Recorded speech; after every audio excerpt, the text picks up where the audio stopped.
புகழனைக்கும் அல்லாஹ்வின் வணங்கில் உரைத்தாலுமாக ஸலாத்தும் ஸலாமும் நமது மேலான திருமணி நாயகம் ஸல்லல்லாஹு அலைஹி வஸல்லம் அன்னவர் மீதும் அன்னவர்களுடைய அடிச்சுவடை பிசாமல் பின்பற்றிய சத்திய சஹாபாக்கள் தாபிஈன்கள் தபஅ தாபிஈன்கள் அவுலியாக்கள் ஷுஹதாக்கள் நாதாக்கள் நல்லவர்கள் குறிப்பாக நம் அனைவரின் மீதும் அல்லாஹ்வுடைய அருள் சாந்தி என்றென்று நிலவட்டுமாக. அன்பிற்குரிய பெருமக்களே, அல்லாஹ்வுடைய நல்லடியார்களே, ஒரு சிறப்புமிக்க ஒரு மாதம் துல்ஹஜ் மாதத்துடைய முதல் ஜுமாவில் அமர்ந்து கொண்டிருக்கிறோம். அல்ஹம்துலில்லாஹ், அல்ஹம்துலில்லாஹ். துல்ஹஜ் மாதத்துடைய 10ஆம் நாள் நீங்கள் செய்ய வேண்டிய அமல்களிலே அல்லாஹ்வுக்கு பிரியமான ஒரு அமல் ஒன்று இருக்கிறது என்று சொன்னால், அல்லாஹ் நேசிக்கின்ற ஒரு அமல் இருக்கிறது என்று சொன்னால் அது குர்பானியுடைய அமல் தான் என்பதாக பெருமானார் ஸல்லல்லாஹு அலைஹி வஸல்லம் சொன்னார்கள். எனவே அந்த குர்பானியை பற்றி கேட்கின்ற பொழுது, இந்த குர்பானி என்பது நபி இப்ராஹிம் அலைஹிஸ்ஸலாத்து வஸ்ஸலாம் அவர்களுடைய காலத்திலிருந்து இன்று வரை தொடர்ந்து நடைபெற்றுக் கொண்டிருக்கிறது. அல்லாஹ் ரப்பல் ஆலமீன் அந்த அமலை இன்று வரை, குர்பானி என்ற அமலை அப்பொழுதிலிருந்து இன்று வரை அல்லாஹ் ரப்பல் ஆலமீன் ஒரு தியாகத்தினுடைய அடிப்படையில் அல்லாஹ் இந்த குர்பானியை கடமையாக ஆக்கியிருக்கிறார். எனவே இந்த குர்பானி என்ற அமலை அன்றைய துல்ஹஜ் மாதத்துடைய 10ஆம் நாள் அன்று செய்யக்கூடிய அமல்களிலே சிறந்த அமல் என்பதாகவும், அந்த அமலை நாம் எப்படி செய்ய வேண்டும், அல்லாஹ் எப்பொழுது அதை பிரியப்படக்கூடிய அமலாக ஆகும் என்பதையும் நாம் நம்முடைய கவனங்களிலே கொண்டு வர வேண்டிய அவசியம் இருக்கிறது. சமீப காலங்களிலே நாம் பார்க்கிறோம் என்று சொன்னால், குர்பானியினுடைய அசல் நோக்கம், அசல் தன்மையை பல நேரங்களிலே நாம் மறந்து விடுகின்றோம், இழந்து விடுகின்றோம். எப்படி இப்ராஹிம் அலைஹிஸ்ஸலாத்து வஸ்ஸலாம் அவர்கள் முழுமையாக அல்லாஹ்விற்கு எந்த ஒரு சந்தர்ப்பத்திலையும் நான் அல்லாஹ்விற்கு தான் கட்டுப்படுவேன் என்பதை வெளிப்படுத்தும் வண்ணமாக தன்னுடைய மகன் இஸ்மாயில் அலைஹிஸ்ஸலாத்து வஸ்ஸலாம் அவர்களை அறுக்க முன் வந்தார்களோ, அப்படி தியாகம் செய்ய வந்தார்கள் அல்லவா, அது மாதிரியான ஒரு தியாக உணர்வை ஏற்படுத்த வேண்டும் என்பதை தான் இறைவனுக்காக வேண்டி என்று வருகின்ற பொழுது நாம் எதையும் நாம் இழக்க துணிந்து விடுகின்றேன் என்ற ஒரு விஷயத்தை முன்னெடுத்துவதற்கு வேண்டிதான் இந்த குர்பானி என்ற அந்த சட்டமே, இந்த குர்பானி என்ற அமலை இந்த சமூகத்திற்கு அல்லாஹ் கொடுத்திருக்கிறார். இன்னைக்கு பல பேர்கள் அந்த குர்பானியுடைய நோக்கமே நாம் என்ன செஞ்சிடமாக, அடுத்த தலைமுறைக்கு இந்த குர்பானுடைய அமலை எப்படி கொண்டு போய் சேர்க்கிறோம் என்பது ஒரு மிகப்பெரிய ஒரு கேள்வி குறித்தார். ஏனென்று சொன்னால், ஒரு ஜிபி மூலமாக நம்முடைய குர்பானிகளை நாம் நிறைவேற்றி விடுகின்றோம்.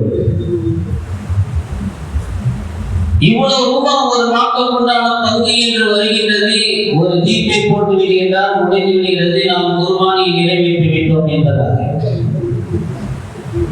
எனவே கடந்த அடுத்து வரக்கூடிய காலங்களில் இந்த குர்பானுடைய முழுமையான உணர்வு என்னவென்றதை தெரியாம சமூகமாக குர்பானி என்பதை இன்னைக்கு பல பேர்கள் அதற்காக எந்த முயற்சி செய்கிறது, எந்த ஒரு தியாகத்தையும் செய்கிறது. எல்லாம் நம்ம நடத்திக்கணும்னு நினைக்கிறோம், எல்லா நன்மை நமக்கு கிடைக்கணும்னு நினைக்கிறோம். அதுக்காக ஏதாவது ஒரு முயற்சி எடுக்கிறோம்னா அதெல்லாம் தேவையில்லை. பல பேர்கள் ஆடு கொடுக்க வசதி உள்ளவர்கள் கூட மாற்றுடைய இந்த கூட்டு குர்பானிகளை சேர்ந்து கொள்கின்றார். ஆடு கொடுப்பதற்குண்டான வசதி இருக்கு, ஏதாவது ஒரு நொட்டி காரணத்தை சொல்லிக் கொண்டு ஏதாவது என்ன செய்ய முடியல, குர்பானி கொடுக்கும்ல, அதெல்லாம் என்ன செஞ்சுட்டேன், கூட்டு குர்பானி கொடுத்துருக்கேன். ஏன் அப்படின்னு சொன்னாங்க, யாருங்க அதெல்லாம் மேய்க்கிறது, யார் அதெல்லாம் பாதுகாக்கிறது, இன்னைக்கு மேய்க்கிற வேலையே கிடையாது, எல்லாம் அவரே பாதுகாக்க ஆண்டுதான். சொல்ல போனா என்னது, நாளைக்கு குர்பானி கொடுத்தா நைட்டு எல்லா வீட்லையும் டெலிவரி பண்ணிட்டு போய் நான் முடிஞ்சு போயிடுச்சு.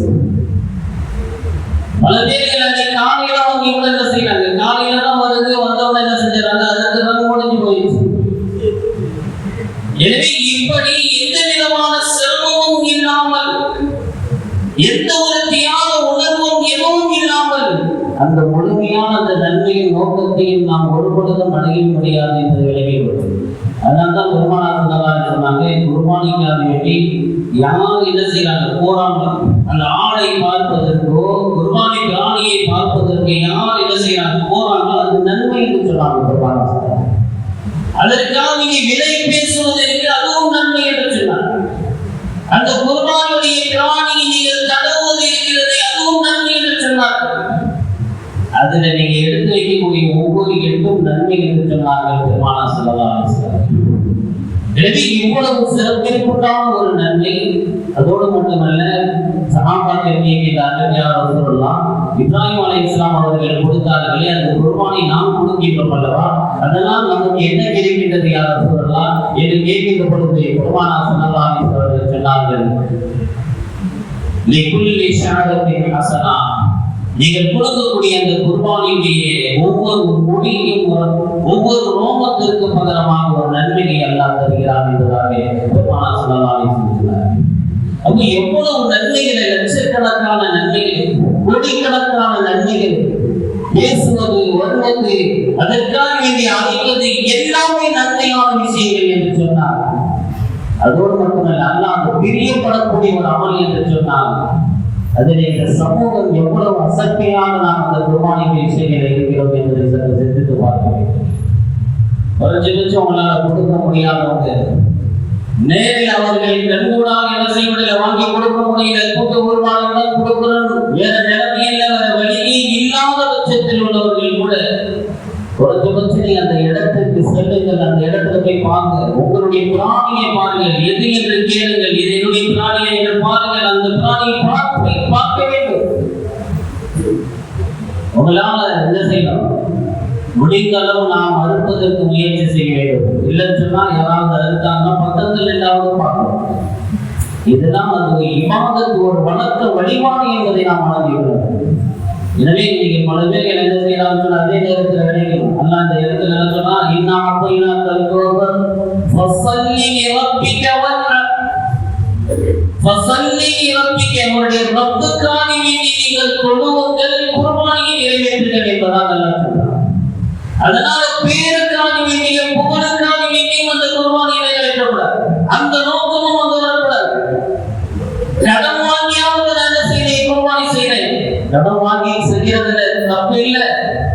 ஆனால் அதில் பெருமை இருக்கும் என்று சொன்னால் அது என்ன செய்யக்கூடாது, நான் ஒரு வருஷம் குர்பானி செய்யறேன் அதனால என்னது, நான் ஒரு வருஷம் செஞ்சிருவோம் குர்பானியை, ஒரு வருஷம் ஆர்டர் குர்பானி என்ற பெருமையை அங்கே பறைசாற்றுவதற்காக வேண்டிய இருக்கும் என்று சொன்னால் அதற்காக வேண்டிய என்ன செய்யக்கூடாது, செய்யக்கூடாது.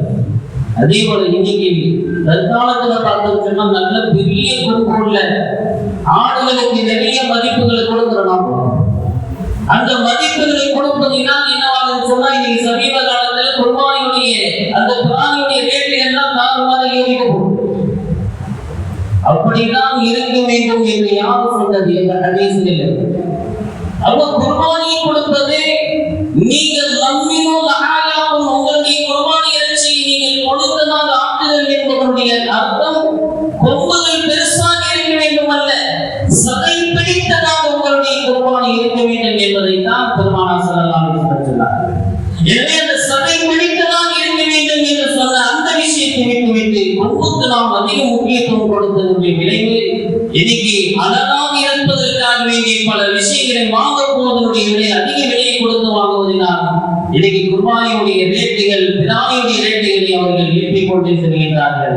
எனவே இந்த இடத்திலே எந்த நேரத்திலே எந்த இடத்திலேயும் அல்லாஹ்விற்காக வேண்டி மட்டுமே இருக்க வேண்டுமே தவிர வேறு எந்த நோக்கமும் அதில் கூட பெருமை என்பது ஒருபொழுதும் அதில் இருக்கக்கூடாது என்பதை அல்லாஹ் சுப்ஹானஹு வ தஆலா அந்த ஆயத்திலே சொல்லி காட்டுகின்ற பொழுது சொல்கிறார், ஃபஸல்லி லிரப்பிக வன்ஹர், ரப்புக்காக வேண்டி நீங்கள் குர்பானியின் தொழுகை நிறைவேற்றுங்கள் என்பதாக அல்லாஹ் சொல்கிறார்.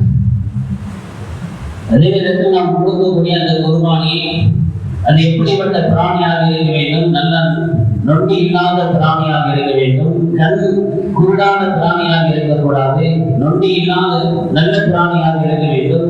அதே போல காது அறுக்கப்பட்டதாக இருக்கக்கூடாது, அதே போல கொம்பு முழுமையாக உடைக்கப்பட்டதாக என்ன செய்யக்கூடாது, இருக்கக்கூடாது. இதுதான் நிறைய மான முழுமையாக அறுக்கப்பட்டதாக இருக்கக்கூடாது. நிறைய ஷரத்துக்கள் எல்லாம் எனது அந்த குர்பானியுடைய பிராணிகளுக்கு. அப்ப அந்த பிராணி எப்படி இருக்கு, அதே நேரத்தில் கொடுக்கக்கூடிய ஆடு எப்படி இருக்க வேண்டும், அதெல்லாம் நாம் என்ன செய்யணும், நாம் அதையெல்லாம் யோசிக்க வேண்டும், அதையெல்லாம் கண்காணிக்க வேண்டும். அப்போ ஆடு என்று சொன்னால், செம்மறி ஆடு என்று சொன்னால் குறைந்தபட்சம் ஒரு 6 மாசத்துக்கு மேலுள்ள ஆடாகத்தான் இருக்க வேண்டும். வெள்ளாடாக இருந்தால் குறைந்தபட்சம் 1 வருடங்கள் பூர்த்தியானதாக இருக்க வேண்டும்.